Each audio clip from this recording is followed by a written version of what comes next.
Sí, ya estamos. Ok.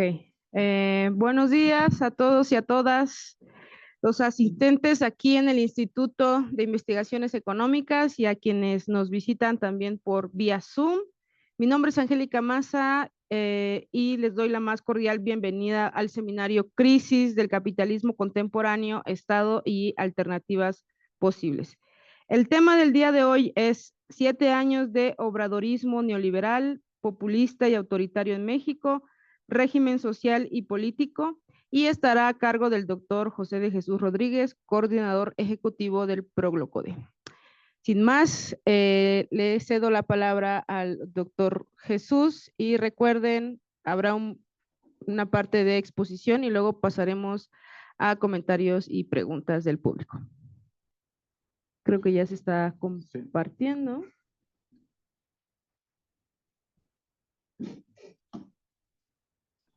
Perfecto, ya se ve en Zoom. Muy bien, Adelante, profe. gracias. Buenas tardes. Hoy vamos a continuar en esta sesión número 11 con este tema que empezamos en la sesión anterior. Hoy, concretamente, es sobre el régimen político y social. La vez pasada fue sobre el régimen económico. Como ven, son tres temas que juntos conforman, claro, un panorama más o menos completo de la situación de la economía mexicana, de la sociedad o de los impactos de la economía en la sociedad y del Estado o las instituciones políticas y su impacto en la sociedad y en la economía. Voy a hacer un resumen rápido para ubicar y enseguida voy a continuar con el tema específico. Resumen. En realidad son los puntos conclusivos de la vez pasada. No crece la economía, como ya se señaló con datos. El crecimiento del Producto Interno Bruto promedio en estos 7 años alcanza alrededor del 1% y el crecimiento per cápita de alrededor del 0%. No hay cambios productivos y de relaciones económicas fundamentales, es una segunda opinión o reflexión o conclusión. No hay nuevas bases estructurales, no hay desarrollo de fuerzas productivas o no hay gran desarrollo, es mínimo el desarrollo. No hay acumulación de capital o es mínima la acumulación de capital. Claro, esto se compara con otros periodos, porque el 1% es mucho o poco en relación con otro número, con otro periodo, y es poco en relación con el sexenio anterior, con el periodo llamado neoliberal. En este caso hay un decrecimiento comparado con el anterior, el 50%. Para recordarles nomás, lo que se llaman políticas neoliberales, y lo pongo entre comillas, son las siguientes.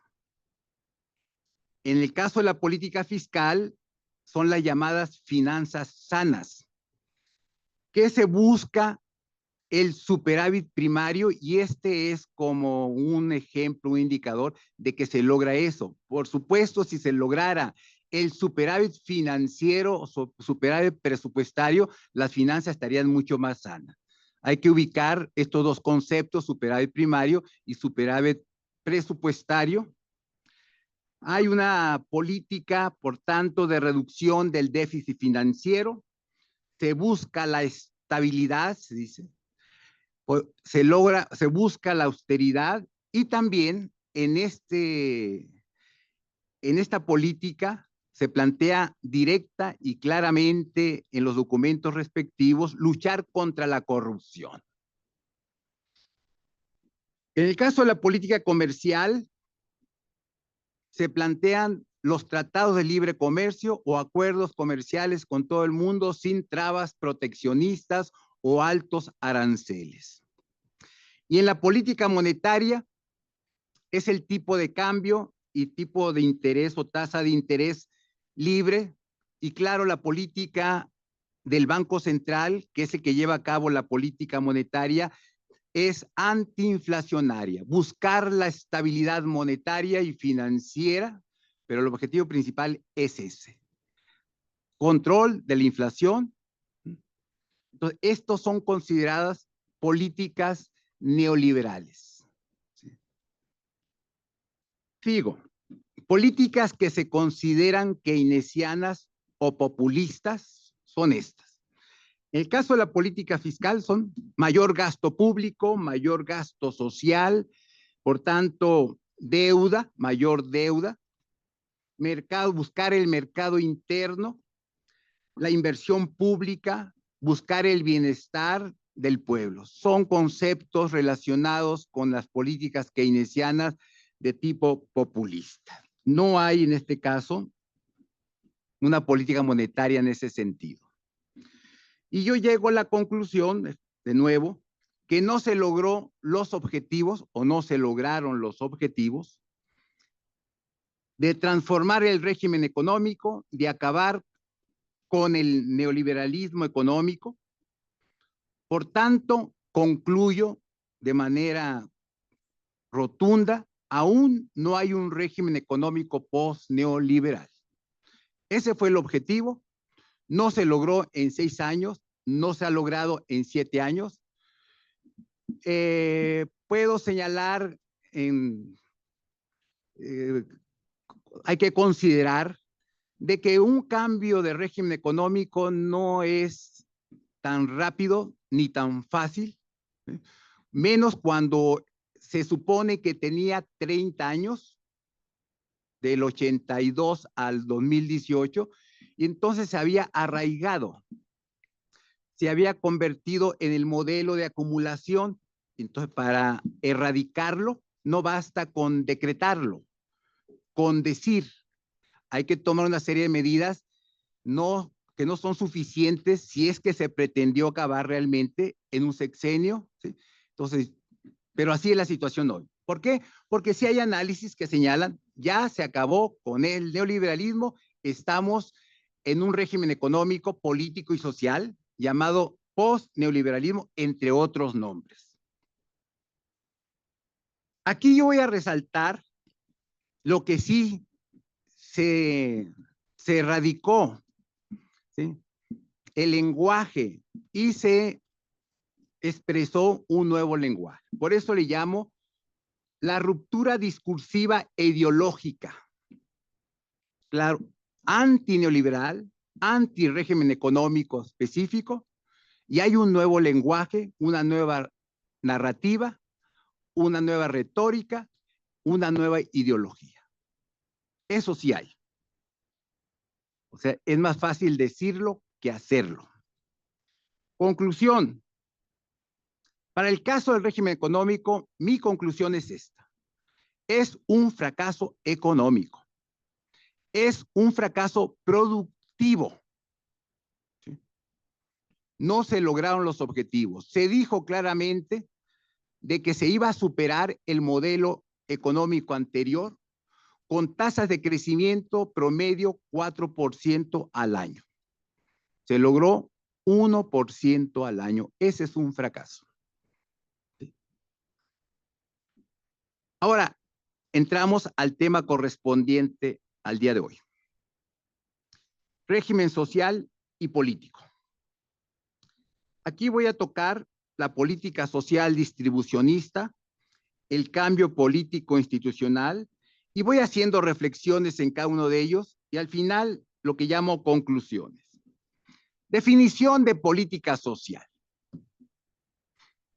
De un gobierno es el conjunto de acciones, programas y medidas diseñadas para garantizar el bienestar de la población, reducir las desigualdades y promover la inclusión social. Resalto, claro, que la política social busca el bienestar, busca reducir desigualdades y promueve la inclusión social.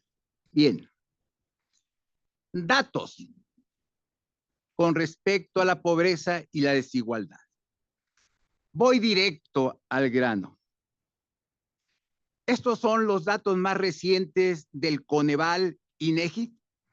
Como saben, el Coneval desapareció como organismo autónomo y ahora lo que hacía el Coneval lo realiza el INEGI.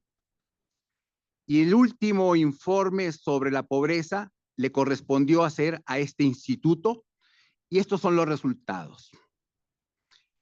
Aquí está la pobreza en dos partes, moderada y extrema, y dos periodos, el año 18 y el año 24. Se ve una reducción de la pobreza en general, total, y también de la pobreza moderada y extrema. Son porcentajes. Vemos la diferencia. El menos 12.3 significa que se redujo la pobreza total en esa cantidad. 12% menos de pobres, casi 11% menos de pobreza moderada y casi 2% menos en pobreza extrema. Esos son los datos más recientes. Sigo con lo mismo, pero ahora en población, en millones de habitantes. Vean, la diferencia, 13 millones, 400,000 de menos pobres, de los cuales casi 12 millones salieron de la pobreza moderada, casi 2 millones de la pobreza extrema. Datos de pobreza del Coneval INEGI. Miren, los indicadores de pobreza que se muestran en este informe son 4 rubros generales. El de pobreza, el de privación social, el de carencia social y el rubro de bienestar económico. Hay 16 indicadores principales que se agrupan en estos 4 rubros. Los resultados son que la mayoría de estos rubros, componentes de estos 4, se redujeron en el sentido favorable. ¿Sí? Otros aumentaron, pero también favorable en términos de la reducción de la pobreza y de carencias, ¿sí? Y de privaciones e incremento de bienestar económico, excepto en 2 rubros, que son estos: carencia de acceso a servicios de salud. En el mismo periodo vemos una diferencia, se incrementó la carencia en 18 puntos. ¿Sí? Y el caso del rezago educativo se redujo ligeramente en este punto 4. Estos son desde el informe anterior que se publicó en el año 23 con datos hasta el 22, que fueron en el mismo sentido. ¿Sí? Los que no lograron tasas positivas de crecimiento, sino al contrario, se redujeron en estos 2 casos con respecto al año 2018. En millones de personas que carecieron de salud, de acuerdo a este último informe del INEGI, son la diferencia, más de 24 millones que no tuvieron la oportunidad, el acceso. Y en el rezago educativo, alrededor de 700,000 personas. Paso al coeficiente de Gini, que es, como saben, el indicador de la desigualdad o igualdad. Aquí están el mismo periodo, 18-24, y hay 2 coeficientes de Gini. Uno sin transferencias, que son, claro, el gasto social del gobierno, que va directamente a algunos habitantes, y el coeficiente de Gini con transferencia. ¿Qué observan? Observan algunas variaciones que hay que considerar. Si lo veo solamente en la columna del año 18, el coeficiente de Gini sin transferencia comparado con el coeficiente con transferencia en el mismo año, hay una diferencia o una reducción del menos 10%. Es decir, si hay transferencias, se reduce la desigualdad. Claro, todos se deben saber que en la medida en que sea menor la cantidad, es menor la desigualdad. 475 con respecto a 426, esta cifra menor significa menos desigualdad. Y se redujo el año 18 con las transferencias un 10%. En el año 24 con las transferencias se redujo en 13%. O sea, resalto, es importante las transferencias. ¿Sí? Es lo que digo. Esto no solamente es el caso de México, hay los datos, por supuesto, para otros países. He revisado, por ejemplo, para el caso de países de la Europa socialdemócrata, donde se reducía la desigualdad en varios puntos a partir de la intervención del Estado. He ahí la importancia. ¿Sí?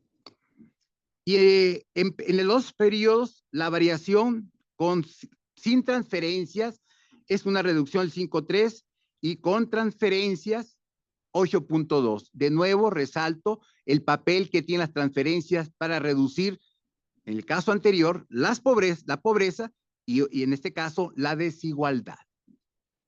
Sigo.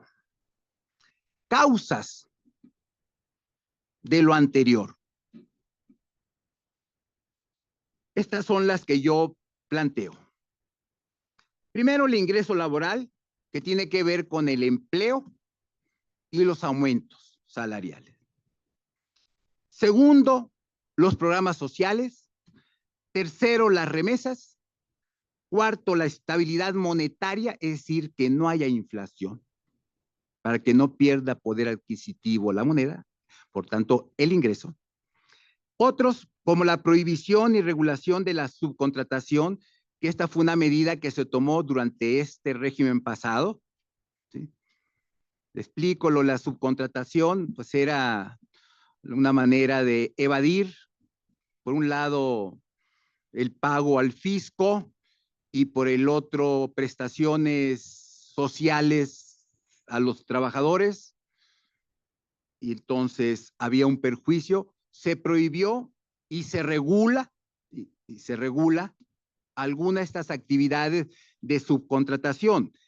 Se supone que si se prohíbe o se regula la subcontratación, eso tiene un impacto en la contratación de los mismos trabajadores que estaban subcontratados, pero ahora de manera formal. Y el otro elemento que considero como causa de la reducción o el aumento de pobreza y desigualdad, dependiendo, son la dotación de servicios públicos básicos. Claro, teniendo electricidad, salud, educación, vivienda, etcétera, que son justo algunos de los servicios que están incluidos en el estudio que hace ahora el INEGI para ver la situación de pobreza y de desigualdad. Voy uno tras otro, en realidad los primeros 4 que están en azules, tengo números, tengo datos que muestran su comportamiento en este periodo. Viene. El salario mínimo real. A partir de diciembre del 18, claro, primer mes del gobierno de López Obrador, el salario mínimo real era casi 86 pesos. El último mes de López Obrador, noviembre del 24, el salario real era 182 pesos. Aquí la ganancia es 120%. Si es real, quiere decir que ese es el poder adquisitivo ganado. Así. Entonces, no es poco. Es realmente una cantidad significativa. Obvio, nunca se había conseguido. Esto tiene que ver, por supuesto, con una decisión del presidente. Porque es una comisión tripartita la que decide en diciembre de cada año el aumento del salario mínimo. Entonces, quien tiene la parte fundamental siempre ha sido el gobierno y en este caso se proponía y se aceptaba un aumento salarial considerable de 2 dígitos. Este es el caso del salario mínimo real general, pero hay salario mínimo para las fronteras, la frontera norte, que tuvieron incluso mayor aumento salarial y por tanto su poder adquisitivo es también superior. Hay otro salario, es el salario que se consigue en las revisiones contractuales entre empresas y sindicatos ante la Junta de Conciliación y Arbitraje. Estos son datos comparativos del año 2019, desde enero a julio del 25, he promediado, y son casi 2 puntos porcentuales mensuales los que obtuvieron reales.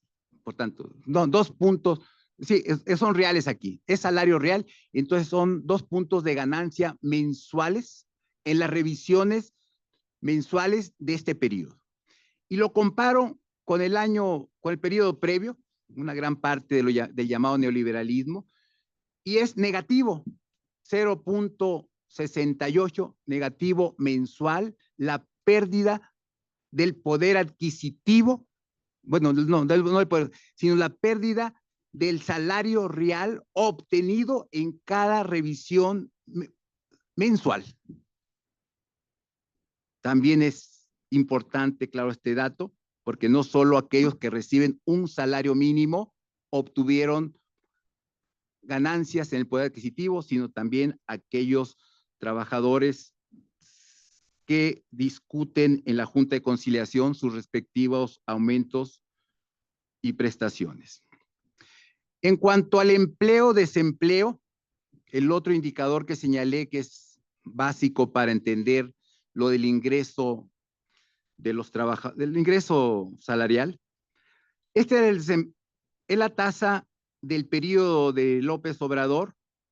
El desempleo tradicional fue un promedio de 3.4, pero hay que señalar que en los últimos 3 años se ha reducido por debajo del 3%, de tal manera que encontramos hoy tasas 2.5, 7, 8 más o menos.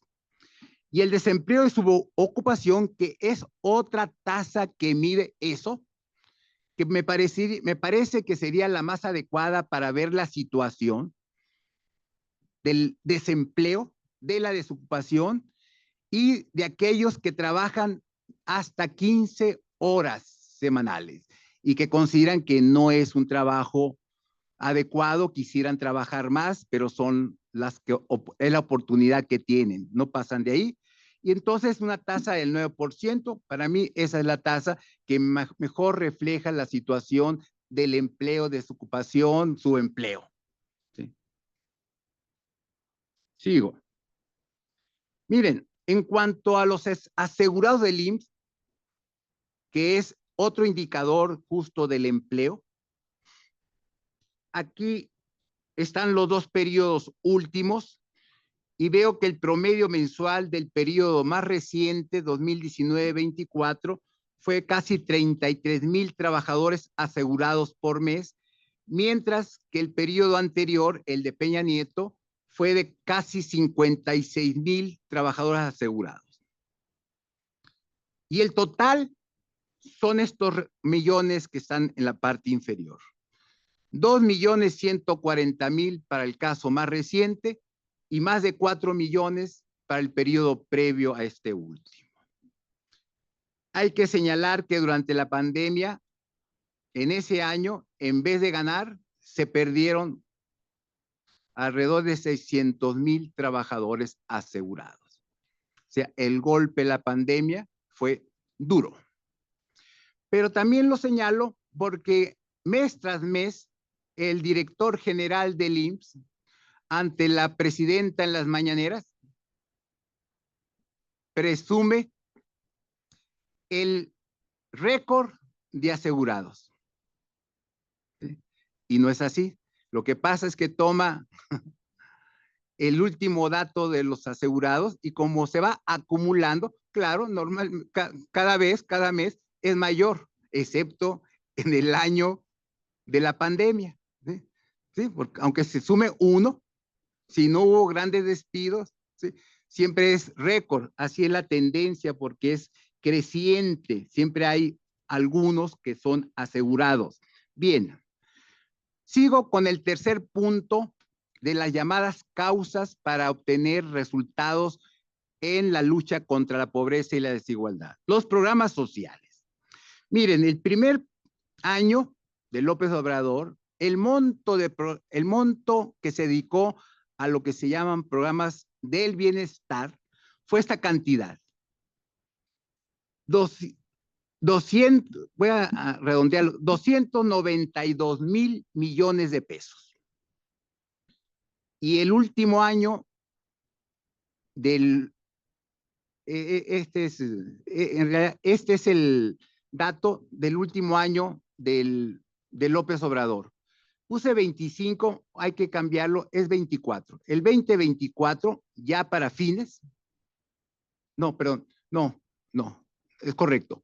Es para fines del 25, porque ahí está aplicado este presupuesto, 836,000 millones de pesos.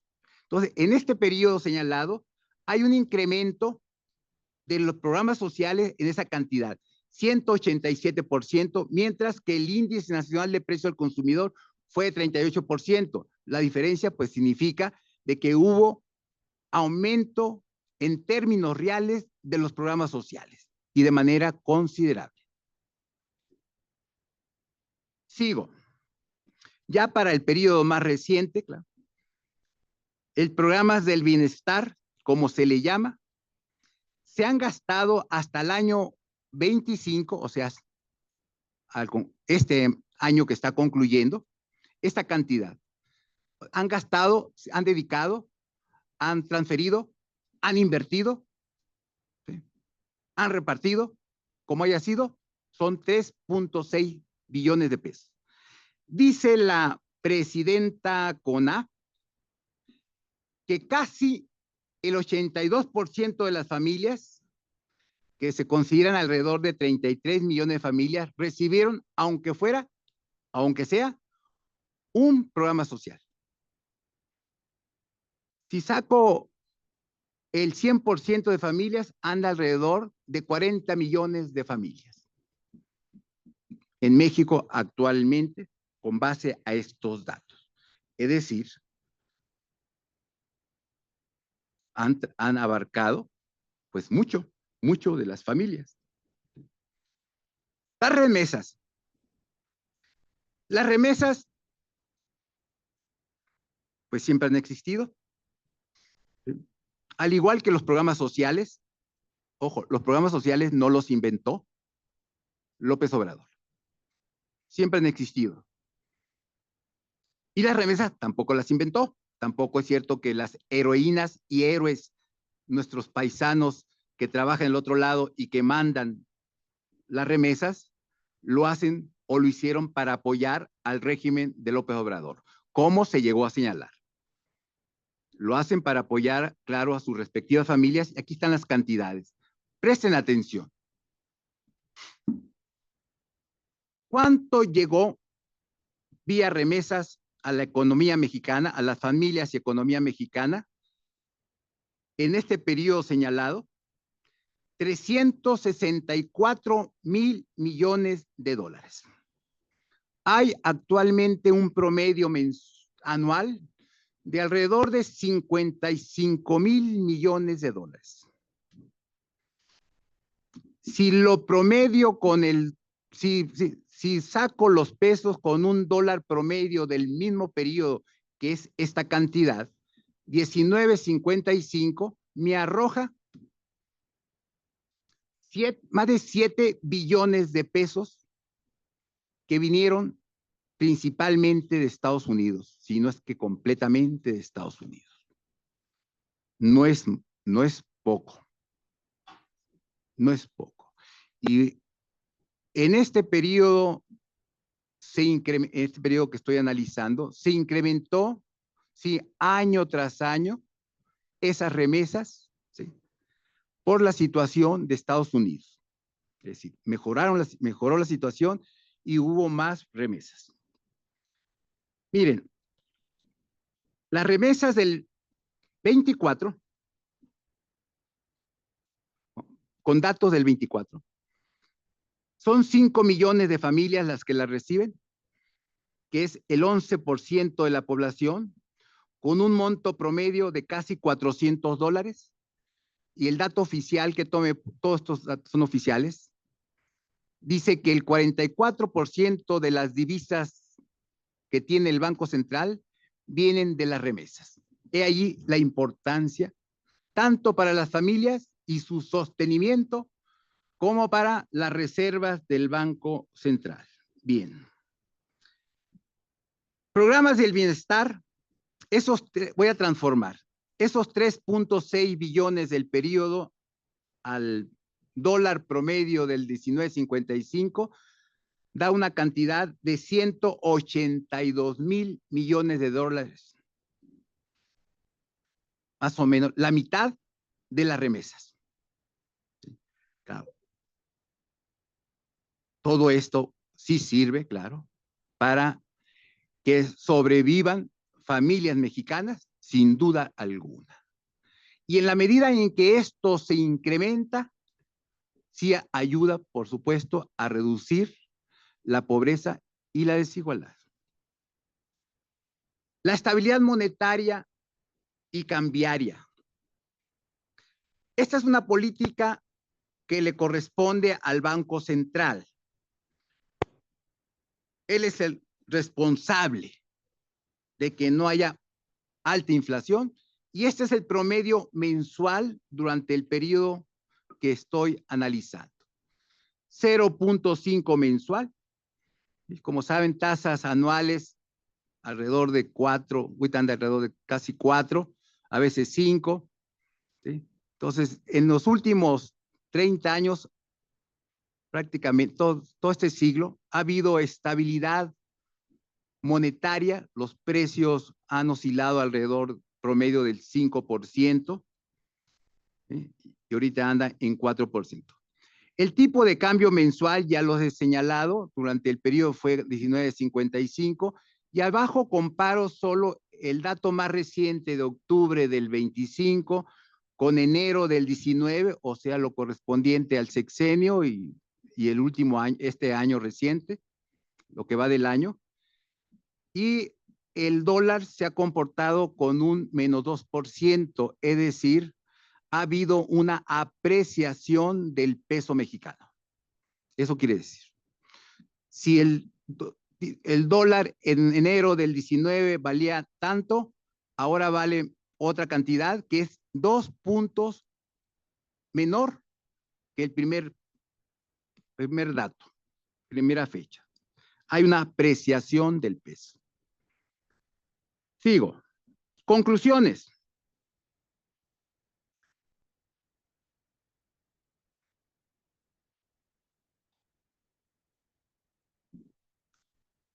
Hay éxito en la reducción de la pobreza y la desigualdad.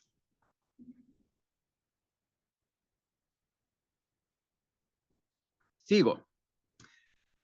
El gran logro aquí, es logro, no es logro, es que hubo desarrollo social entendido como esa reducción de la pobreza y la desigualdad. Sin crecimiento. El ganador, en términos teóricos, yo le llamo a la teoría de la demanda. Aquí en otras ocasiones hemos discutido sobre las teorías que contribuyen a la acumulación de capital. Solamente hay dos, como lo saben los economistas y como lo saben los que han estado con nosotros desde hace algunos semestres. Es la teoría de la oferta, es la teoría de los economistas clásicos, los Adam Smith, los Ricardo e incluso Marx, que plantearon que el crecimiento económico tenía que ser a partir del impulso de la oferta productiva. Así. El progreso capitalista era a partir de elementos que impulsaban la oferta, la producción. No eran teóricos de la demanda. Posteriormente, o en el periodo del siglo XIX, sí hubo economistas que plantearon, aunque no explícitamente, lo que hoy llamamos teoría de la demanda. Más o menos en el mismo periodo fue Tomás Malthus el que puso énfasis en el consumo y en su impulso. De la demanda efectiva, decía Malthus, el impulso de la demanda efectiva. Ya no solo pensar en la producción, sino en el consumo y, por tanto, la demanda efectiva. Y el otro gran economista es Simón de Sismondi, francés, que planteó impulsar el gasto social para que hubiera mayor demanda efectiva. Esos son los dos autores que se confrontaron con los teóricos de la oferta, que dominaron estos últimos, pero ya en el siglo XX, como saben muchos de ustedes, John Maynard Keynes retomó a Malthus y criticó acerbamente a Ricardo y planteó lo que es la teoría de la demanda, que hoy es la que estudiamos en las escuelas y facultades de economía. Entonces aquí gana en estos últimos 7 años la teoría de la demanda. Se ha logrado desarrollo social sin crecimiento económico. ¡Wow! ¡Wow! Mi posición es que es fundamental impulsar el crecimiento para reducir la pobreza y la desigualdad. Ojo, con esto se demuestra que se muestra algo que se explica con dos enfoques. El enfoque de corto plazo y el de largo plazo. La política keynesiana, diría yo, populista, de la teoría de demanda, del gasto social, del consumo, del mercado interno fortalecido, es a corto plazo. Y corto plazo, pues son, ahora sí que los 6 años o los 7 años. ¿Sí? Se logró. Pero la teoría de la oferta plantea que el crecimiento va a tener su efecto, claro, a largo plazo. Va a reducir la pobreza y la desigualdad, y yo diría de manera más estable, firme y sostenible a largo plazo.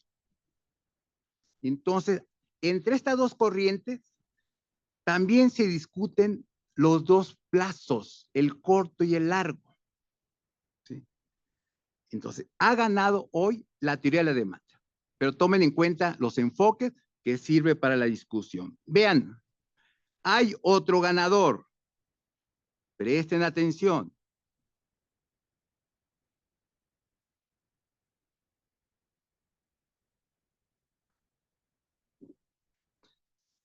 El populista lo logró.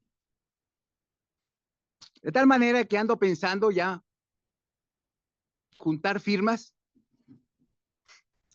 para mandarla a la Academia del Premio Nobel de Economía y competir con Javier Milei de Argentina, porque ellos también quieren que se gane el premio Nobel. Él también redujo, por cierto, en un año, 13 millones de pobres. Aquí también, en seis años, 13 millones. O sea, estaría bien. Aquel con una política diferente. Y entonces, ahí se contraponen dos políticas que tuvieron el mismo resultado. Mexicanos, apoyemos a nuestro expresidente para que gane el premio Nobel de Economía, porque logró reducir la pobreza sin crecimiento económico. El segundo punto de la sesión de hoy, el régimen político. Definición. es el conjunto de instituciones, normas y valores que organizan el poder en un Estado y regulan su ejercicio. Instituciones, normas y valores. Sigo. Ay, perdón. Sí. No. Me salté. Solo como marco. Desde la Revolución Mexicana o desde que empezó el régimen postrevolucionario, año 20 con Álvaro Obregón, hasta el año 97 o el año 2000, el régimen político fue llamado el de la Revolución Mexicana. Y en realidad es el periodo donde dominó el PRI y se le llama priato en el sentido del periodo correspondiente. Claro, alguien va a decir, es que en el año 20 no había PRI. Ok, no había PRI. No había PRI. Pero en los antecedentes, pero sí eran los gobiernos revolucionarios que después formaron el PRI, por cierto lo formaron en el 28 como PNR, después en el 36 con el PRM y hasta los 50 ahí con Miguel Alemán surge el PRI. Pero son todo el periodo de la Revolución Mexicana y realmente la mayor parte de ese periodo fue dominado por el PRI, entonces le llaman priato. ¿Por qué hay estas dos cifras del 97 al 2000?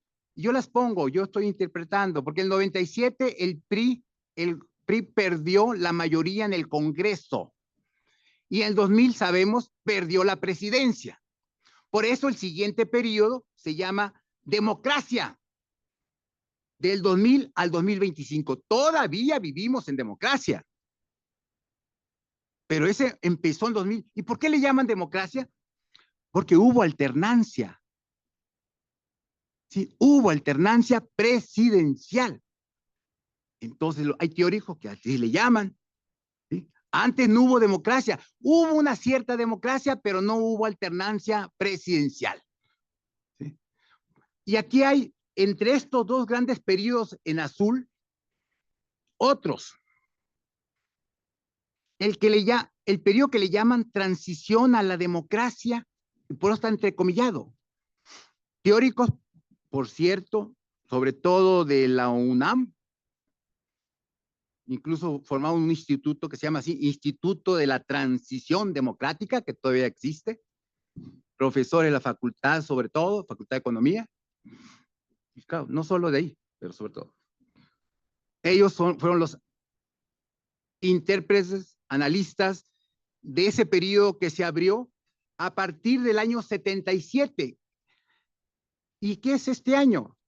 Es cuando empezó la llamada reforma política del gobierno del López Portillo, a cargo del secretario de Gobernación, Jesús Reyes Heroles, y que fue construyendo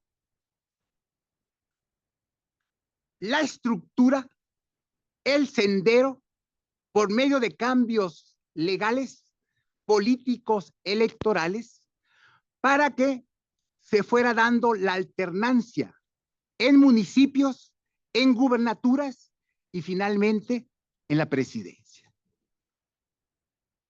Entonces, es correcto para mí, es mi opinión, llamarle transición, porque efectivamente se va a pasar de un periodo en que el PRI era el partido hegemónico, que quiere decir siempre ganaba, y fue perdiendo fuerza ese partido. De tener votaciones como la de López Portillo del 90%, donde por cierto no participó en ningún otro partido, o sea, solo participó. Así gana cualquiera, pero aunque hubieran participado los demás partidos, hubiera ganado, póngale con unos 80, 70, ¿no? Así, que son las cifras de aquella época. Pero con la reforma política, lo que se observa, datos que en otra ocasión he mostrado, se va reduciendo la votación para el PRI y por tanto van aumentando para los otros partidos. Esa es transición democrática. Hay oportunidades de ganar, de alternar. Y se demostró en la elección del 2000. Había reglas y jugadores, instituciones que cumplieron su papel y se logró la alternancia. Esa es democracia. Que haya instituciones para que se pueda ganar elecciones. Esa es la democracia burguesa liberal. ¿Sí? Democracia representativa. Esa es la que se construyó. Esa es la que todavía está. Ya en este periodo del 2000 al 25, que se le llama democracia, sabemos, el PAN y el PRI gobernaron, tuvieron la presidencia de manera alternada del 2000 al 2018. La 4T, Obrador, claro, a partir del 18, y como sigue la sucesora de López Obrador, y es parte del mismo proyecto de la 4T, en su versión segundo piso, se le puede llamar obradorato. Este es el periodo, 7 años de este régimen. Esta es el 25, pero claro, todavía le faltan 6 años a este sexenio. Sigo. Para explicar lo del régimen político institucional, tenemos que utilizar las teorías de las instituciones y el cambio institucional. Hace algunos años, no más de 15, en la Facultad de Economía, un profesor, nuestro profesor, doctor Miguel Ángel Rivera, nos enseñó esta teoría con base a estos autores. A Douglas North, a Acemoglu Robinson y Thorsten Veblen, entre otros autores institucionalistas.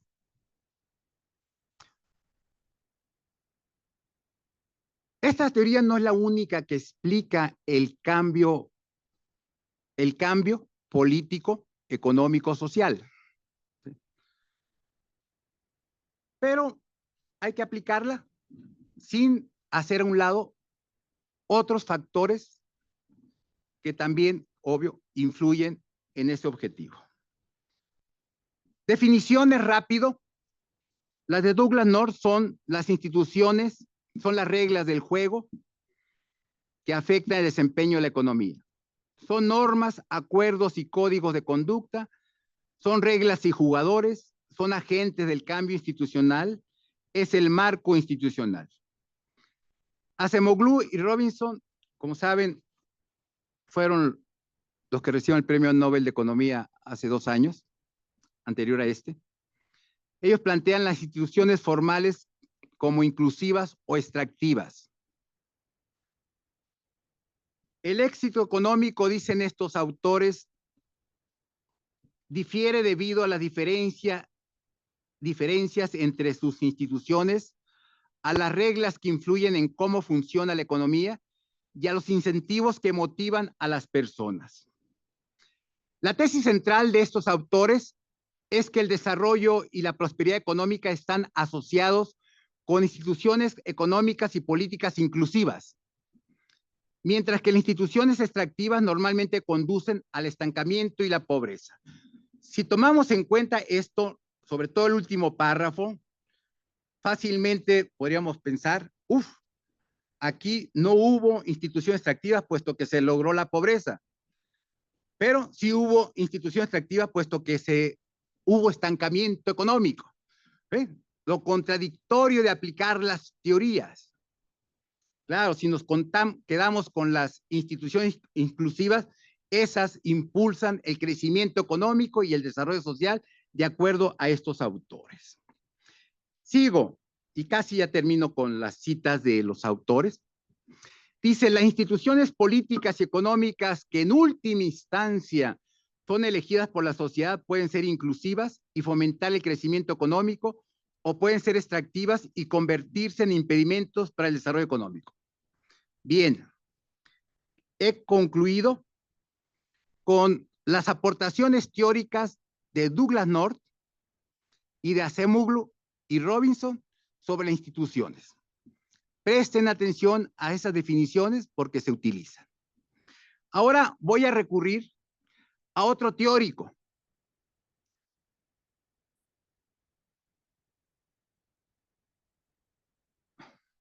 Un politólogo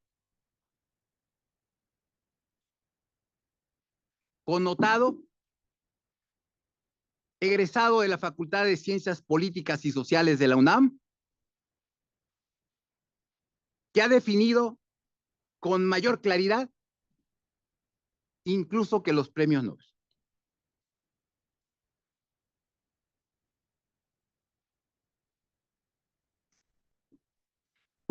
Logró percibir este politólogo y sobre todo político que eran las instituciones las que estaban dificultando el crecimiento económico y el desarrollo social. Y entonces, en el año 2006, justo después de haber perdido la elección del 2006 ante Felipe Calderón, en una de sus manifestaciones en el Zócalo, tuvo esta expresión: al diablo con sus instituciones. Cualquier observador político conoce esto. ¿Cuáles son esas instituciones que mandó al diablo López Obrador? Vienen. Voy a partir de lo último, de las instituciones que se aprobaron en el llamado Pacto por México en diciembre del 2012, que fue un acuerdo entre el PRI, el presidente, su partido, el PRI, el PAN y el PRD, sin López Obrador. Hay que aclararlo. Ya no estaba López Obrador. ¿Qué decidieron? 11 reformas estructurales, que son las siguientes. Rápido, la educativa, la de telecomunicaciones, la energética, la fiscal o hacendaria, la reforma financiera, la reforma laboral.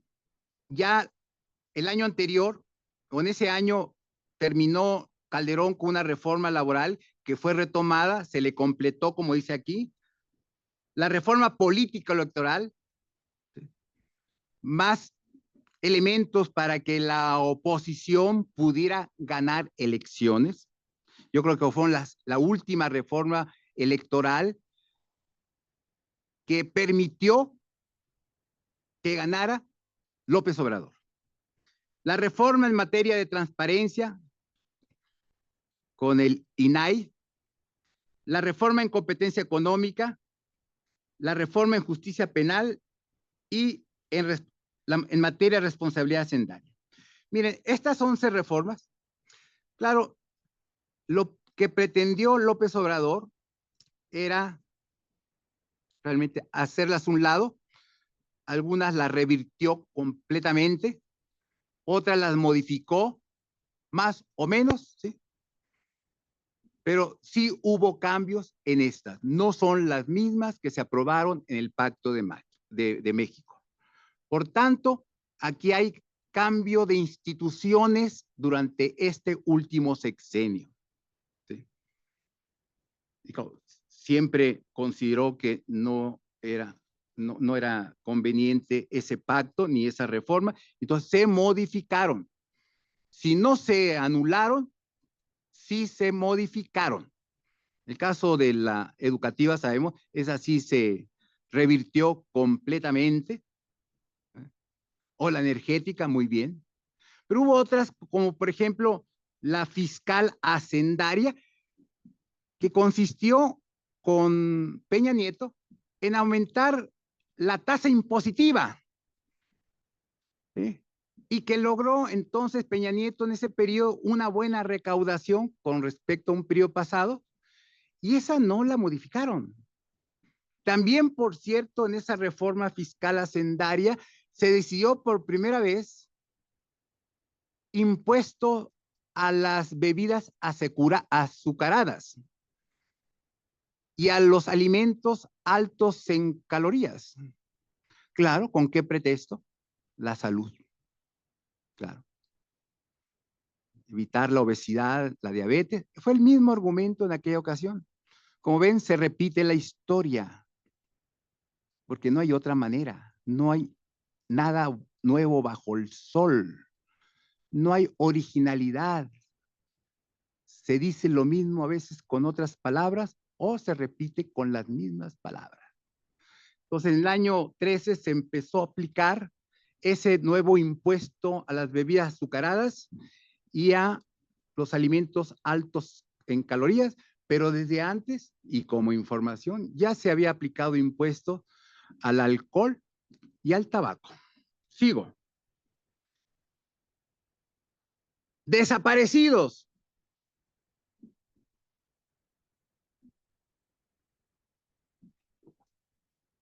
Y no me refiero a los que las madres familiares andan pidiendo en las calles que aparezcan. Me refiero a los organismos autónomos que la mayoría fueron criados durante el periodo neoliberal. Aquí están con sus respectivas fechas de creación. La Comisión Federal de Competencia, la Reguladora de Energía, el INAI, Acceso de la Información, Protección de Datos y Transparencia, el de Evaluación de la Educación, el Coneval, que analiza y propone políticas sociales públicas, ¿sí? La Comisión de Hidrocarburos y la de Telecomunicaciones. Todas estas desaparecieron. Todos estos organismos autónomos desaparecieron. Esto es cambio institucional. Esto es destrucción de instituciones. Algunas fueron asimiladas, integradas a secretarías de Estado. O sea, se dio una regresión. Porque justo de ahí habían salido algunas de estas, o otras se crearon sin tener existencia alguna, ¿sí? Pero ahora algunas regresan o algunas funciones de estas comisiones han regresado o han sido establecidas en secretarías, y entonces es el Estado el que se va a encargar de esto. ¿Por qué se propuso durante el periodo neoliberal este tipo de organismos? Para ser autónomos del Estado. ¿Sí? Autónomos. Y que puedan cumplir con su misión de la mejor manera. Ahora, como parte del Estado, pues sabemos que como lo hizo el PRI en otros tiempos, no es confiable la información que surja de ahí. Ese es el problema. Una institución que desapareció y que me da mucha pena es el Seguro Popular. Se creó en el 2003 con Fox. Y López Obrador lo desapareció porque dijo no era seguro ni era popular. Y yo le digo, sí era seguro y sí era popular. Y sí servía para atender enfermedades de los más desfavorables. Hay otros organismos que ahora son controlados por el Estado. El Poder Judicial, el Poder Legislativo. Como en tiempos del PRI dominante. No había división de poderes en tiempo del PRI. Pero durante la época de la democracia, yo opino que sí hubo división del trabajo, división de poderes. ¿Sí? Sí era autónomo el poder legislativo en el sentido de que no era un presidente o un partido el que decidía. No era el Congreso el que decidía. Y aquí recuerdo la máxima del presidente Fox cuando tomó posesión, dijo: ahora el presidente propone y el Congreso decide. Esto, en una frase tan corta, refleja la democracia burguesa, la división de poderes. En cambio, la frase no se le quita ni una coma expresa la posición de un dictador, de un autoritario, que manda sus iniciativas de ley al Congreso y como tiene mayoría, como en tiempos del PRI hegemónico, no se le quita ni una coma. En tiempos del PRI hegemónico, yo recuerdo, yo estuve ahí en el Congreso, no como diputado, pero estuve antes de los 90. A los diputados de la oposición se le llamaba revisores de estilo, porque no tenían la capacidad para cambiar sustancialmente una ley. Ahora ni siquiera son revisores de estilos los de la oposición, porque la mayoría aplastante de la 4T les impide incluso aportar cambio de estilo. Porque ya lo dijo el presidente, ni una coma hay que cambiarle a la iniciativa. Esa es la diferencia del poder legislativo de hoy, durante la democracia y antes de la democracia. Hoy es el Congreso como antes de la democracia. El Poder Judicial, desde siempre durante el PRI, fue otro aparato estatal que dependía del presidente. Durante la democracia hubo autonomía del presidente y la prueba está en que hubo también resoluciones, dictámenes de la Suprema Corte de Justicia como de jueces que iban en contra de la presidencia. Ah, pero esto no es autonomía. Esto es un organismo que obstaculiza al presidente. ¿Sí? No es una expresión de democracia, de autonomía, sino ¿sí? de traidores a la patria porque se oponen a iniciativas, a resoluciones presidenciales. Esa es la diferencia con democracia y sin democracia. Otros organismos que han sido controlados en los últimos tiempos, la Fiscalía General de la República, que por cierto se empezó a construir desde Peña Nieto, y la oposición quería una fiscalía no carnal, decían. Es decir, no carnal al presidente. ¿Sí?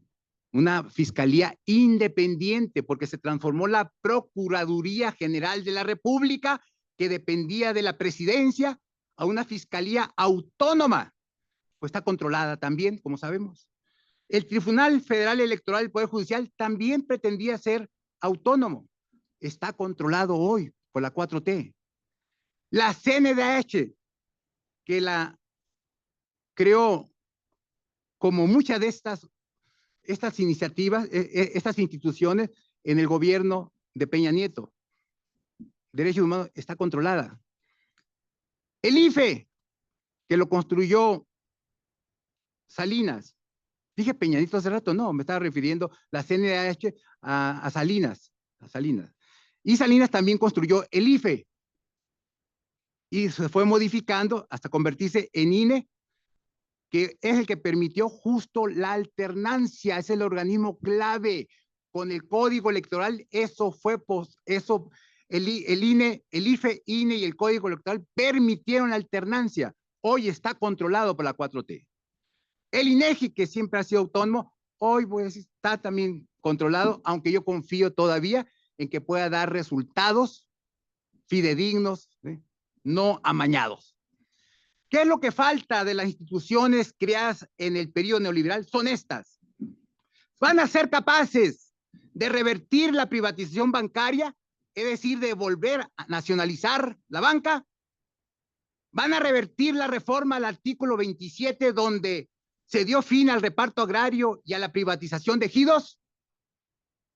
Van a ser capaces de revertir el TLC, TEMEC y los 14 tratados comerciales libres. Van a ser capaces de revertir el ingreso a la OCDE, de quitarle la autonomía al Banco de México, que por cierto, esta es una demanda de académicos. El más prominente es mi profesor, Arturo Huerta, que insiste en que se le debe quitar la autonomía al Banco de México y cambiar los objetivos, no solo estabilidad monetaria, sino lograr producción, crecimiento y empleo. Se va a revertir el ingreso a la OMC.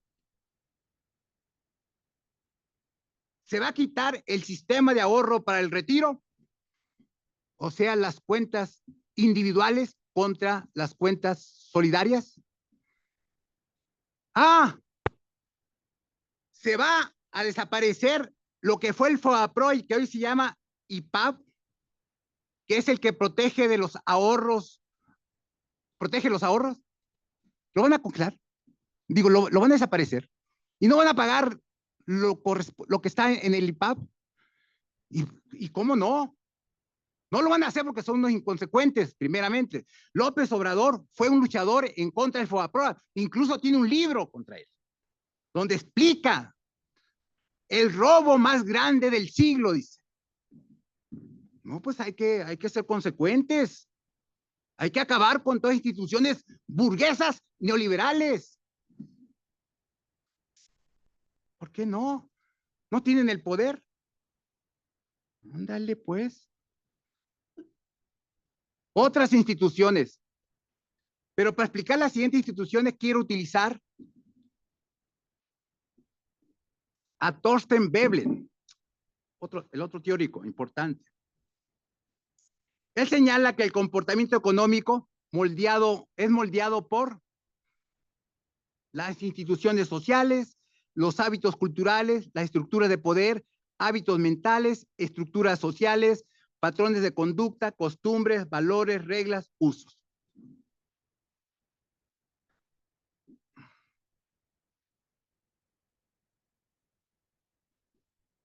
¿Saben quién es, verdad? Claro, es Moisés. Las tablas de Moisés. Ahí las levanta con facilidad, pero son piedras. El Creador le dictó los 10 mandamientos. Dijo, llévaselos al pueblo de Israel. Ahí está. Los 10 mandamientos son instituciones que moldean la conducta, el comportamiento.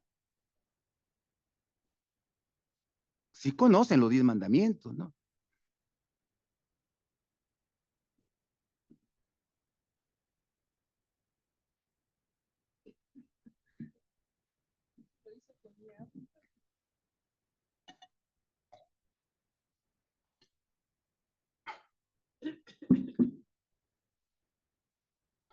López Obrador lanzó desde principios de su sexenio, más o menos, esto, lo que se llamó en la realidad la cartilla moral, la guía ética para la transformación de México. Eso es lo que voy a explicar. La presentación dice, el comportamiento apegado a normas éticas es indispensable para vivir en armonía con nuestra conciencia y para el bienestar y buen funcionamiento de las parejas, las familias y la amistad, y punto suspensivo, porque ahí era una larga lista de quienes deberían de tener ese buen comportamiento para tener buen funcionamiento. O sea, de la sociedad. Se requieren normas éticas para vivir en armonía con nuestra conciencia y el bienestar de la sociedad. Que funcione bien a partir del comportamiento ético. O sea, portémonos bien. Sigo.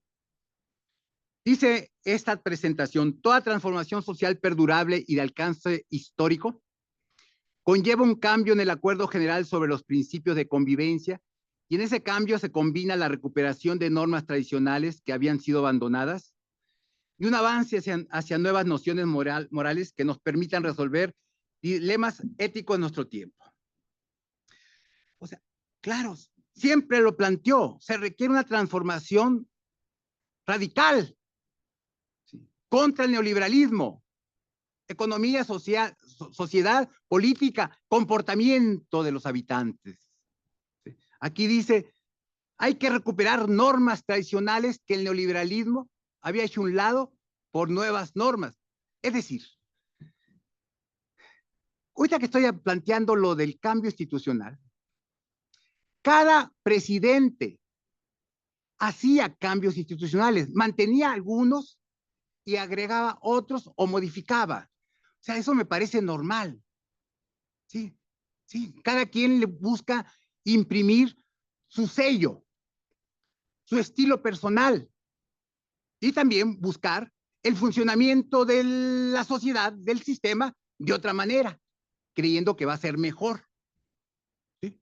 Y entonces, estos cambios, bien, el neoliberalismo pudo haber hecho eso a un lado las normas tradicionales, y entonces tuvo nuevas normas de comportamiento, aunque no están expresadas tácitamente. No recuerdo algún documento que señale así como esta cartilla moral el comportamiento de uno. ¿Sí? No lo recuerdo. Y claro, se crean nuevas nociones morales. Son 20 principios que no lo voy a señalar. Bueno, hablando de esto, supongo que así como todo el mundo cristiano tiene a la mano los 10 mandamientos o en la memoria, seguramente muchos de ustedes tienen a la mano esta cartilla moral, esta guía ética. Seguramente nuestros queridos participantes como Mariano y Samir han de tenerlo a la mano. Yo sí lo tengo a la mano. Yo sí soy lector y seguidor de estos principios. Yo sí, yo no salgo sin ellos. Esta es la guía. Yo no salgo sin ella. Antes que mis tarjetas, yo no salgo sin mi guía. ¿Sí? Esta es la guía. Mi comportamiento es acorde a esto. Lo pongo aquí para que lo sigan observando. Y a ver si se animan a consíganlo. ¿Qué pretenden estos 20 principios? Fortalecer valores como la dignidad, la libertad, la igualdad, el respeto, el perdón y la gratitud. Es un documento moral y un intento de transformación institucional. Esto más o menos yo lo sinteticé, ¿eh? Yo leyendo lo interpreto. Es una síntesis de valores cristianos, un documento muy cristiano social, cristianismo social. Y yo digo, son aspiraciones o pretensiones de los socialistas utópicos. Claro, para saber esto hay que conocer a los socialistas utópicos. ¿Qué proponen aquí? Una transformación moral de la sociedad basadas en principios como la fraternidad, la justicia, la dignidad y el bien común. Es una síntesis. Busca restaurar el tejido moral de la sociedad. Son términos de López Obrador incluso. Es una reforma cultural. Es parte, como dicen ahora, de la batalla cultural. Liberales, neoliberales, libertarios contra conservadores, populistas, socialistas. Esa es la batalla cultural de Gramsci, dicen todos. Es la revolución de las conciencias, es lo que pretende López Obrador. Que se haga una revolución de las conciencias para, claro, ya otra mentalidad, una nueva ideología de la sociedad. Es la reconfiguración de los hábitos mentales a la Veblen. Hay otros cambios institucionales que se encuentran aquí. Y ya voy a concluir. En realidad estoy recogiendo 3 expresiones que son 3 proyectos, 3 filosofías, 3 políticas, 3 guías, ¿sí? La República Amorosa, la economía moral y el humanismo mexicano. López Obrador, como teórico, se caracteriza por haber creado muchos conceptos, ¿sí? Estos tres pueden ser los más importantes. La República Amorosa desde el principio, ¿sí? Muy pronto dijo, yo voy a construir una república amorosa. Después, a la mitad de sus sexenio, sacó un libro que se llama Sobre la economía moral. Le copió el título a un columnista de La Jornada, por cierto. Así se llama la economía moral de Julio Volvinic. Es un decir, la copia, ¿no? Por supuesto, es un término común. Y al final, ya en el cuarto año, propuso el humanismo mexicano. Esto finalmente son instituciones. ¿Sí? Miren, rápido. ¿Qué es la República Amorosa? También logro sintetizar de esta manera. Regenerar la vida pública de México mediante una nueva forma de hacer política, la honestidad, la justicia y el amor. Esto de regenerar es sinónimo de purificar. Es lo que pretendías, purificar a la cristiana, purificar, lavar, limpiar, acabar con la podredumbre y la construcción del tejido social sustentado en la paz, la solidaridad y el bien común. Sigo. La economía moral. Satisfacer la necesidad básica de toda una comunidad a través de la solidaridad mutua, sustentado en relaciones sociales de reciprocidad. Rechazar la lógica del lucro como único motor económico, priorizar el bienestar colectivo. Por supuesto, la economía moral es una propuesta de economía diferente a la economía capitalista. Esta puede ser una economía no capitalista, precapitalista. ¿Sí? De solidaridad, de producir bienes de consumo, no bienes de cambio, de valores de cambio, no valores de cambio, no bienes para la transferencia monetaria, por medio de la transferencia monetaria, no. Producir valores de uso para el bienestar, no que haya individualismo económico, no que haya lucha de unos contra otros, sino la solidaridad, la reciprocidad, ¿sí? O sea, pequeña producción, cooperativas, economía social, solidaria, autoorganización, todo pequeño. Por eso yo he definido a López Obrador y su proyecto como un nostálgico, reaccionario, utópico y romántico económicamente. Porque eso es. Es la ideología y el propósito de la pequeña producción contra la gran producción. ¿Sí? El humanismo mexicano. El último libro, el más reciente, porque último no, está escribiendo uno sobre la grandeza de nuestros antecesores, más bien las tribus originarias, la grandeza de las tribus originarias. Lo dijo y está en eso, según dice la presidenta Coná. Pero en el libro más reciente que se llama Gracias, Admiración, que hay que leerlo, está muy bueno. Yo lo leo en las noches.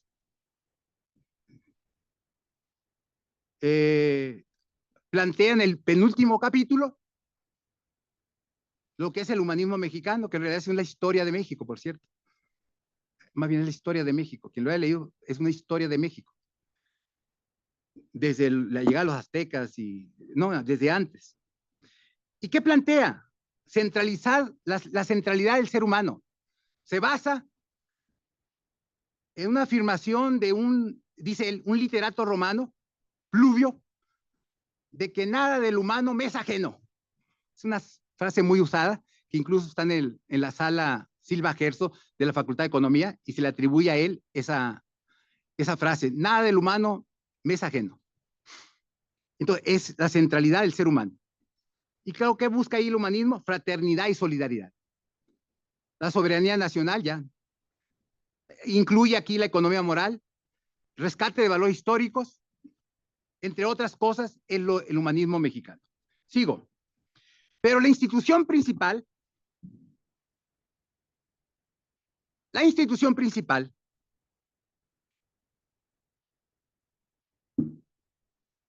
es esta.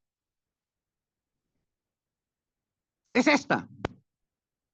Este libro plantea que hay una mafia del poder que se adueñó de México y de la elección del 2012, como también la del 2006, en las dos elecciones, perdió, pero él dice que ganó.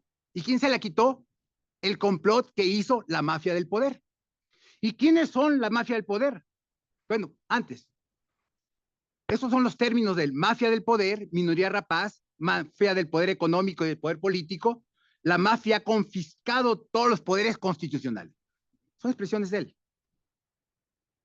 Sigo. Esto es parte del libro que estoy señalando, que también hay que leerlo. Bien, si les interesa saber quién es la mafia del poder, cuando menos en aquel periodo. El libro creo que el 13, 14, no me acuerdo. Pero dice los multimillonarios que aparecen, etcétera, etcétera. Carlos Slim, Ricardo Salinas, Germán Larrea, Alberto Balleres, Jerónimo Arango, Emilio Azcárraga, Roberto Hernández, Joaquín Guzmán, Alfredo Gar y otros. Algunos pues ya están muertos. Pero los que están vivitos andan con él, anduvieron con él.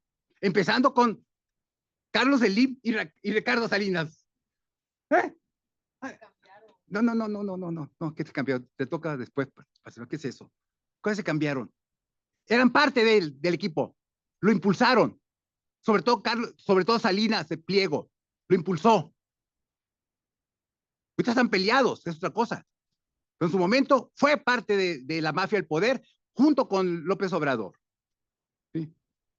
Mejor dicho, que fue denunciado como mafia del poder y después anduvieron con él. O él anduvo con ellos, como sea. Dice, un factor decisivo es el papel que juega Carlos Salinas de Gortari como articulador del grupo dominante. Es el personaje que armoniza a los integrantes de la oligarquía, los conoce a todos, le deben mucho y lo admiran o le tienen miedo. Como saben, Salinas para López Obrador era todo lo peor, lo malo. Y era el que dirigía todo. Dirigía la mafia del poder, dice aquí. Articulaba. Sigo. ¿Qué es una mafia? De acuerdo a la definición del diccionario. Una organización criminal.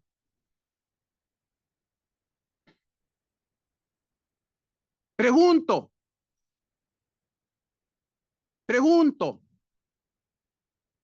¿Destruyó la mafia del poder de tipo neoliberal?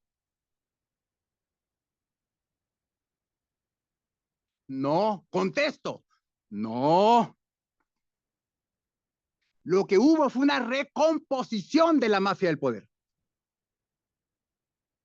Se transformó. Porque ahora hay nuevo padrino.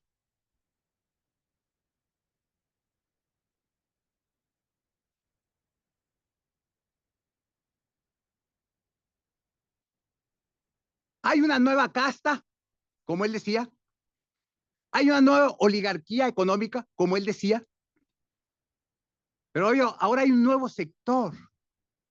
El obradorismo ha incorporado los militares a la mafia del poder.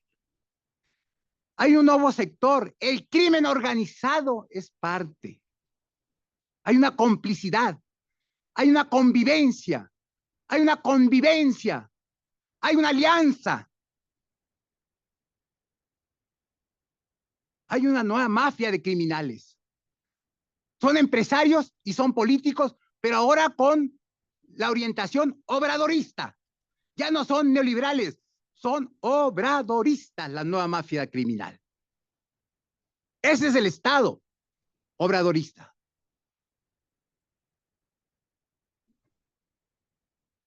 Conclusiones. Miren, no voy a poner una larga lista de conclusiones y reflexiones porque ya lo hice.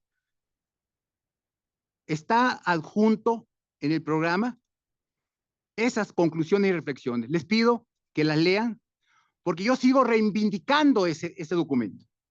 Entonces no lo voy a repetir aquí.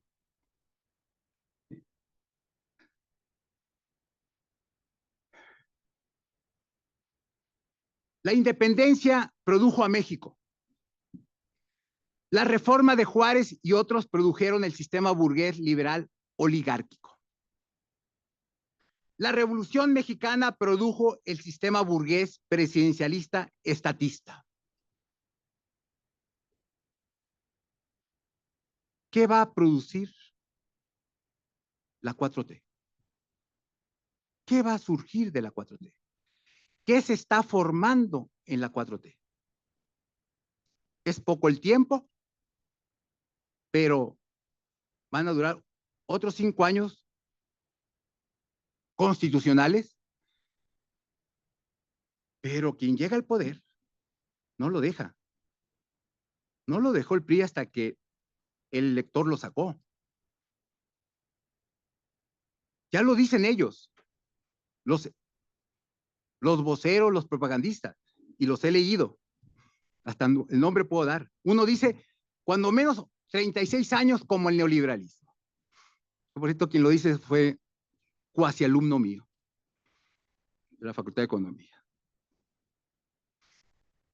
que es ideólogo intelectual orgánico de Morena. Cuando menos 36 años como el neoliberalismo. Y hay otro que dice, cuando menos 70 años como el PRI. ¡Wow! Llegaron para quedarse. El régimen político que están construyendo es para quedarse.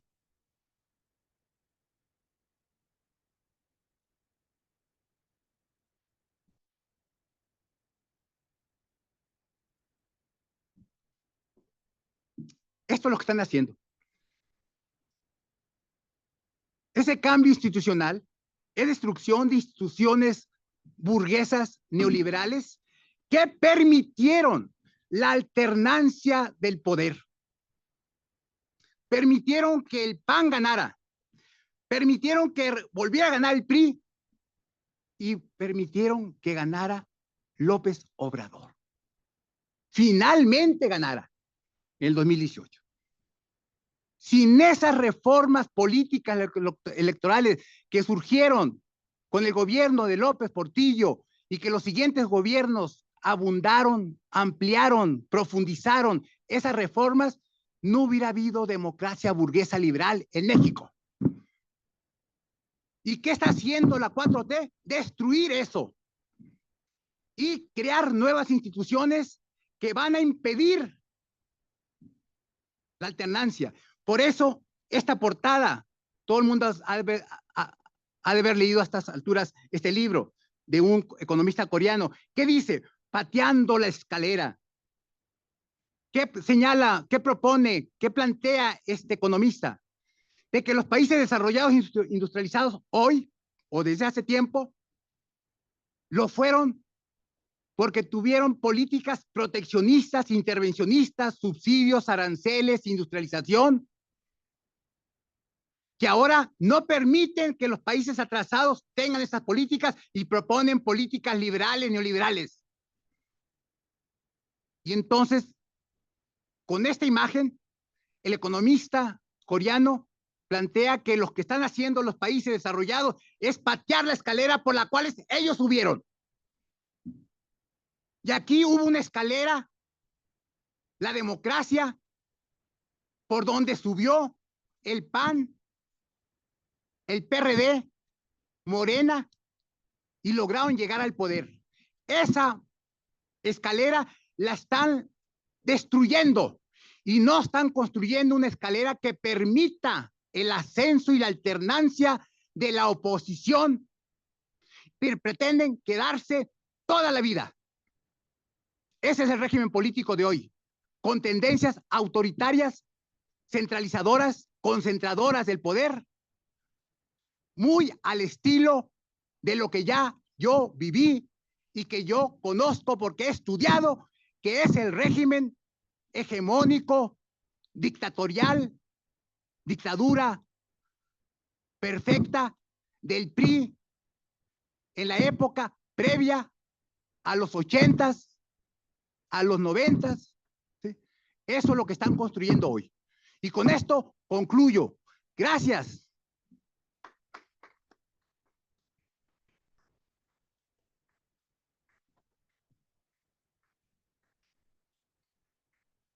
Muchas gracias, doctor Jesús, por su exposición. Pues todos nos quedamos así con el ojo cuadrado, como siempre, en estos temas sobre la 4T.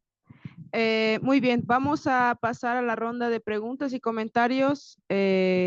Vamos a priorizar las preguntas y comentarios aquí en el instituto y luego en el Zoom. ¿Quién quiere participar? ¿Alguien? ¿Comentarios, preguntas?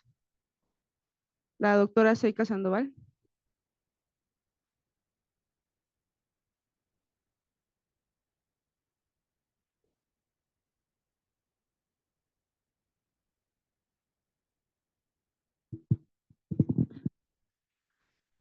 Hola, buenas tardes. Gracias por la presentación. Yo tengo una pregunta muy concreta.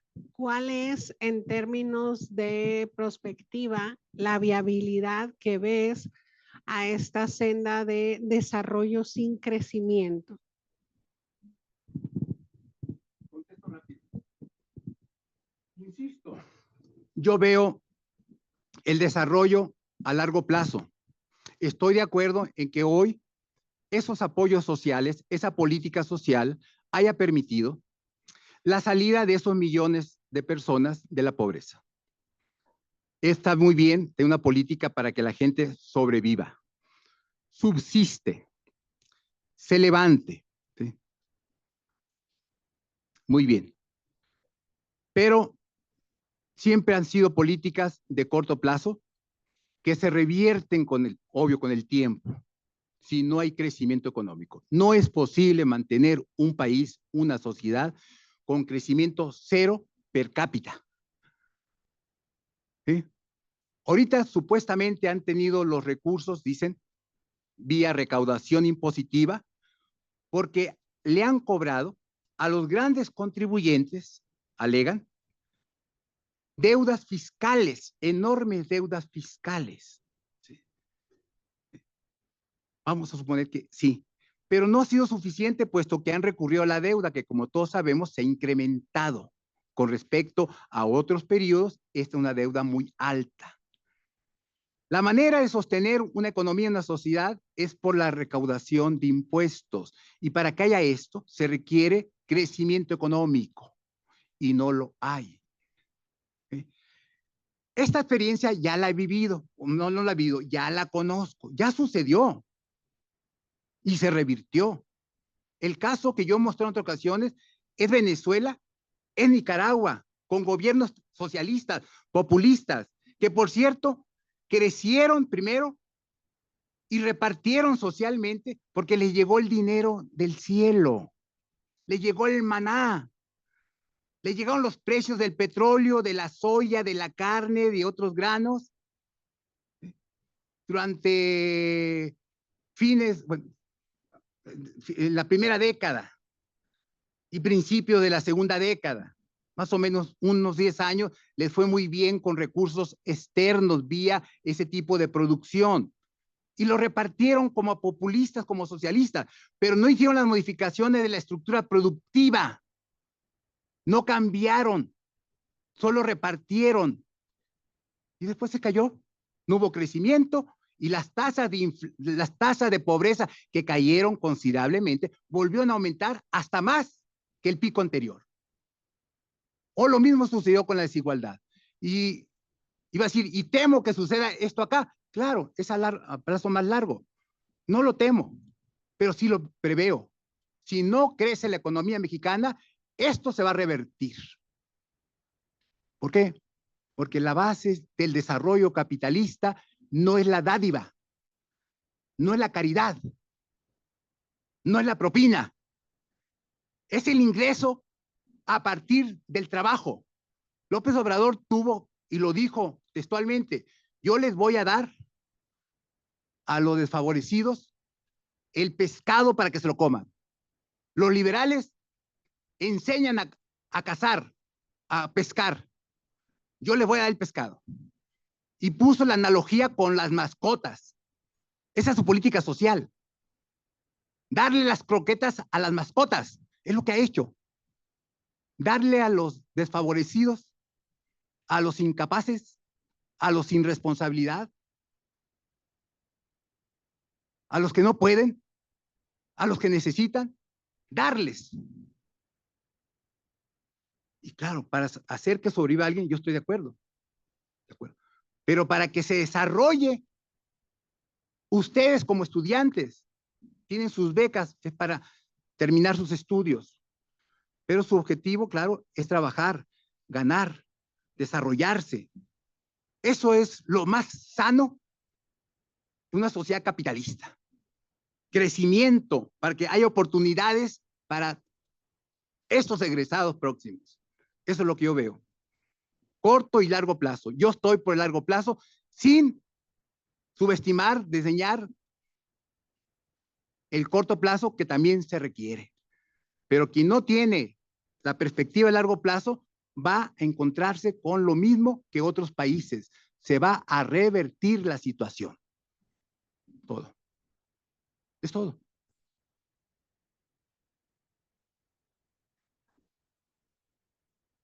¿Alguien más de la sala? Ok, entonces pasamos a una participación. David Escobar, por favor, en el Zoom. Saludo a David.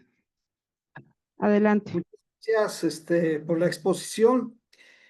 Una preguntita concreta y una consideración sobre el por qué no se han logrado los objetivos que se plantearon durante la campaña. La pregunta, de los programas del bienestar en el periodo de Andrés Manuel, hasta el 25, se otorgaron 3.6 billones de pesos. Pero de las remesas en el mismo periodo se aportaron desde el extranjero, particularmente de los mexicanos migrantes, 7.1 billones de pesos. ¿Alguna reflexión al respecto? Aquí viene mi consideración del por qué no se han logrado los objetivos.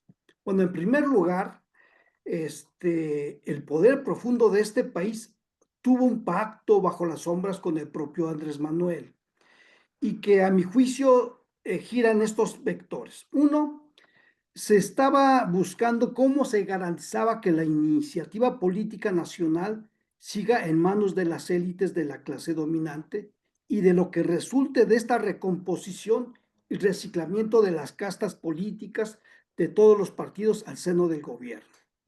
Lo otro, se busca la reoperativización de la vía de desarrollo neoliberal y continuar con la destrucción de las instituciones del Estado y junto con ello generar condiciones para la pérdida del ejercicio eficaz del Estado de este país.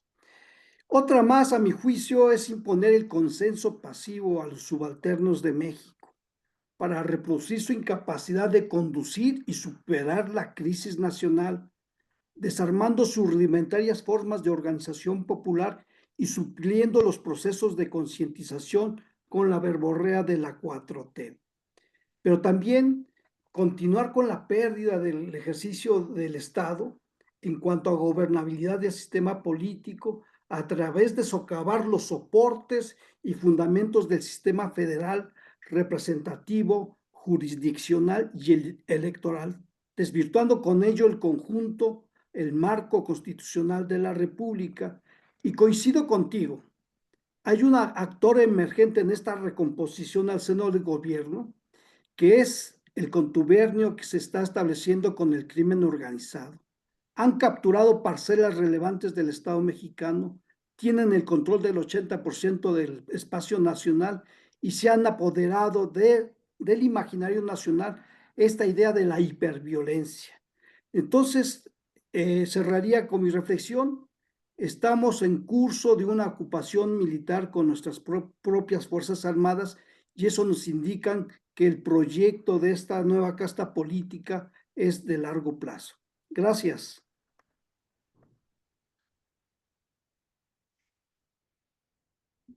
Muchas gracias. Doctor, ¿quiere comentar algo? No. Ok. Entonces, pasamos ahora a las preguntas en el chat de Zoom. Rommel Torres pregunta, los 7.1 billones de pesos, ¿cuánto representa en el PIB? Yo saqué el dato ahorita, rápido. Muy bien, gracias, gracias. Es 3.5% para el 2024. Muy bien. Ese es el dato de la Secretaría de Gobernación. José Arnaldo Hernández Caballero hace un comentario rápido. El PRI era antes de 1985 el único partido permitido en el gobierno. Eso ya quedó bastante claro. permitido, había partidos legales. ¿Sí? Bueno, no, sí, antes del 85, sí, incluso, no, ya a partir del 85 ya estaba el Partido Comunista, Sí. estaba el partido del ferrocarril, ¿cómo se le llamaba? El partido del Frente Cardenista, sí, ya estaba. Espérame, el 85, no, estaban desde el 82. La reforma política del 77 permitió la legalización o participación del Partido Comunista, del Partido del Frente Cardenista. En ese momento todavía participó, bueno, también participaba desde antes el Partido Popular Socialista, el Partido del Auténtico de la Revolución Mexicana, el PAN, por supuesto, ¿sí? El Partido de la Democracia, Partido Demócrata Mexicano. Estoy recordando partidos que todavía en la primera mitad de los 80 participaban en las elecciones y incluso tenían diputados. Sí, sí, sí, sí. Ya había diputados de esos partidos. El Partido Comunista tuvo diputados en el año 82, 82,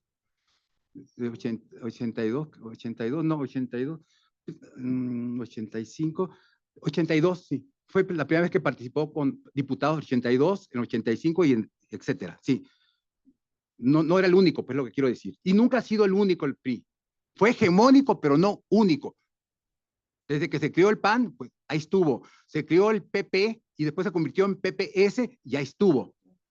Sobre todo el PPS y el PARM eran las comparsas, se dice, como sigue habiendo comparsas hoy, ¿sí? Los títeres, yo diría los parásitos, ¿sí? Había, todavía lo hay, pero sí, el PRI nunca ha sido único, ha sido hegemónico. Partidos únicos en la Unión Soviética, es en Cuba, en los países socialistas, ahí eran únicos. Aquí hegemónico, dominante, mayoritario, estatal, como se le llame. De acuerdo. Ok. Guadalupe López Venegas pregunta, ¿la reforma laboral fue la que flexibilizó el mercado y permitió el subempleo? ¿Claudia también promueve la desaparición de instituciones? No sé si la reforma laboral del 12-13 y que, claro, estuvo durante el periodo de Peña Nieto, fue la que permitió o creó el subempleo. El subempleo siempre ha existido. ¿Sí? Se flexibiliza, en la política de flexibilización del trabajo es para facilitar, se dice, la contratación y el despido, entre otras cosas, ¿sí? O el cambio de un sector a otro, de un trabajo a otro. Pero no sé si eso pueda contribuir a mayor subocupación. Habría que ver los datos, a ver si se incrementaron en ese periodo de la flexibilización. Y la segunda pregunta, ¿cuál fue? Si Claudia también promueve la desaparición de instituciones. Claudia continúa con la política de destrucción de instituciones, pero por supuesto, ella fue la que instrumentó la destrucción del Poder Judicial o la transformación del Poder Judicial, aunque la iniciativa venía de López Obrador, quien la llevó a cabo fue ella. ¿Así? Y claro que sí, es la misma línea, destruir instituciones neoliberales y construir las nuevas, las de la 4T, clarito. Pasamos ahora entonces a una pregunta teórica sobre Nord y Acemoglu. En este repaso que hace de las instituciones mexicanas, ¿qué peso tuvo o tiene la corrupción desde la mirada institucionalista? Empezando, para López Obrador, esa institución que es la corrupción es el principal mal de la sociedad mexicana. Así. Dijo López Obrador, en julio del 20, si no mal recuerdo, no, del 18, julio del 18, si no mal recuerdo, yo estaba equivocado, pensaba que era el capital y la plusvalía, o sea, la explotación, pero no, es la corrupción el mal de México. Y para los institucionalistas, claro que la corrupción es una institución que que entra en las, de acuerdo a Acemoglu, en las instituciones extractivas, extraes recursos, ¿sí?, por medios ilegales, como es la corrupción, y eso dificulta. En otros tiempos se ha glorificado la corrupción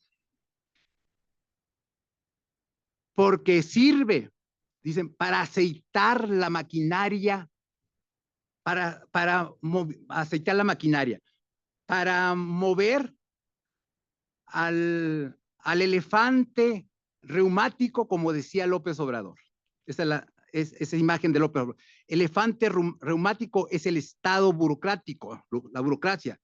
Entonces, para moverla se requiere corrupción, la mordida.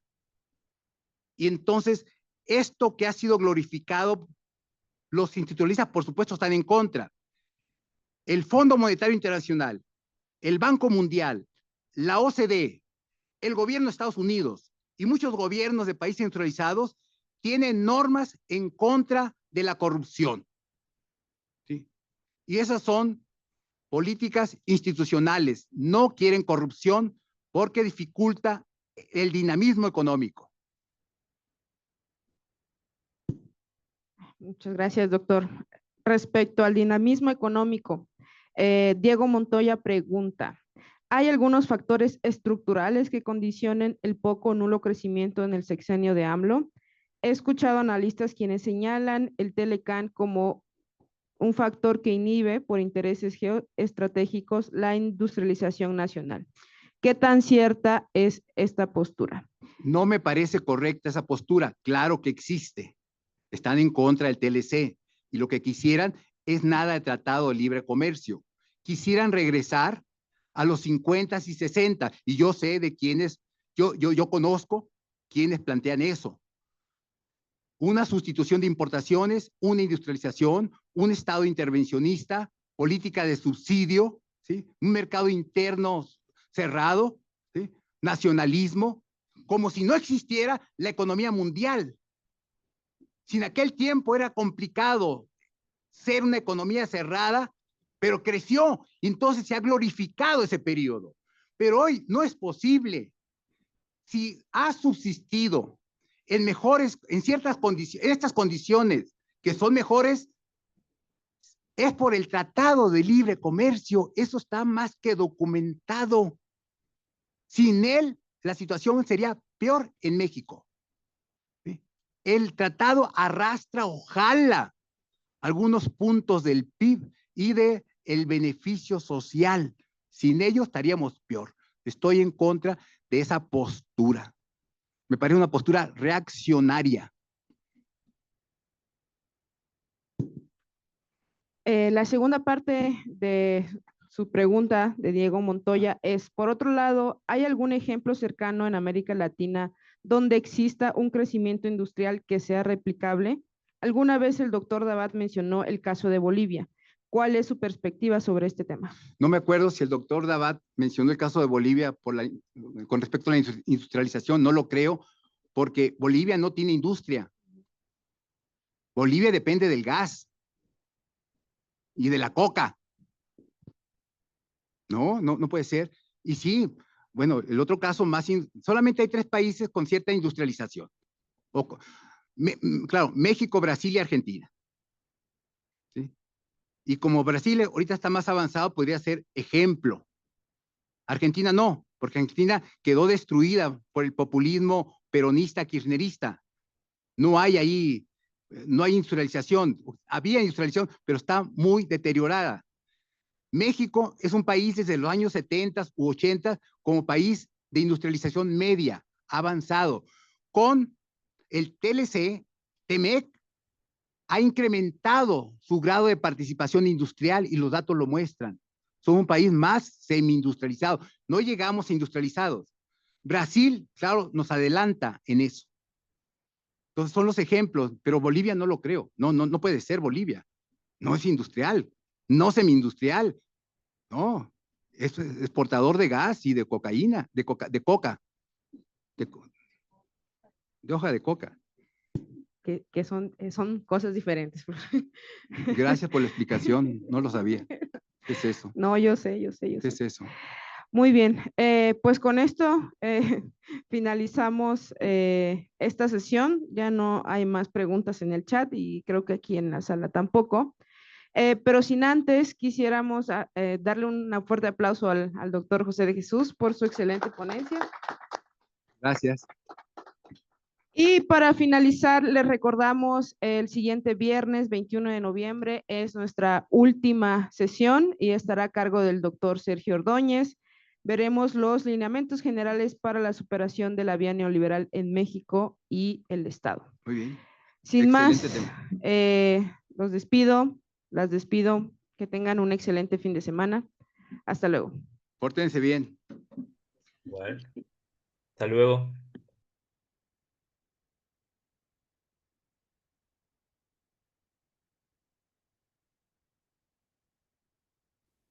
Hasta luego, nos vemos. Fue un gusto escucharles.